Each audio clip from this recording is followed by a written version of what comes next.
மரத்தடியில் ஒரு துறவி தியானம் செய்து கொண்டிருந்தான். அந்த துறவியின் இடுப்பில் ஒரு துண்டு மட்டும் கட்டிக்கொண்டு தியானத்தில் இருந்தான்.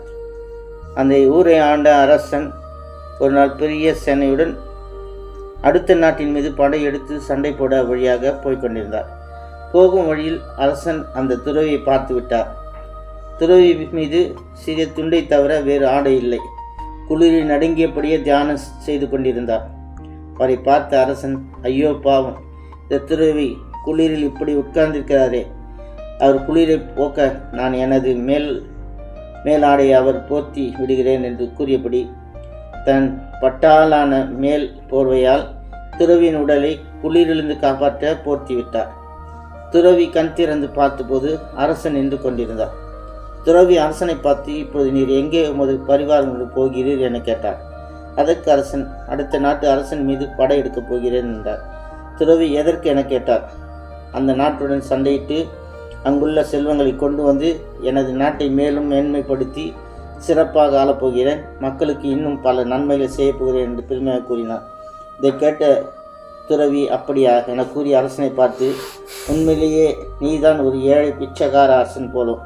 பிற நாட்டின் பொருளை சண்டை போட்டு கொண்டு வந்து உன் நாட்டை வளப்படுத்த முயற்சிக்கிறாய். உண்மையிலே நீதான் ஒரு ஏழை அரசன். எனவே உனது மேலாடை எனக்கு தேவையில்லை, நீயே அதை பயன்படுத்திக்கொள், எனக்கு வேண்டாம் என கூறி அரசன் அளித்த ஆடையை ஏற்க மறுத்துவிட்டான். அரசன் வெட்கத்தால் தலை குனிந்து துறவியிடம் தான் நினைப்பது தவறு என்று கூறி மன்னிப்பு கேட்டு ஊர் திரும்பினான். அதன் பிறகு பிற நாட்டுடன் தேவையில்லாமல் சண்டை போட மாட்டேன் என சபதம் எடுத்தான். மனம் திருந்தி நல்ல அரசனாக ஆட்சி புரிந்தான்.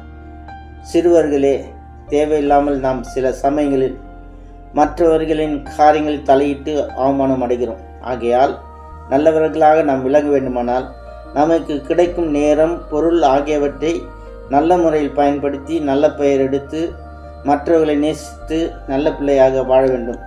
அப்பொழுது அனைவரும் நம்மை பாராட்டி மகிழ்வர். ஒருபோதும் பிறருடைய பொருட்களை நாம் இச்சையாதிருக்க வேண்டும். இதைத்தான் பரிசுத்த வேதாகமத்தில் யாத்ராகம் 20 அதிகாரம் 17 இச்சையாதிருப்பாயாக என்று கூறப்பட்டிருக்கிறது.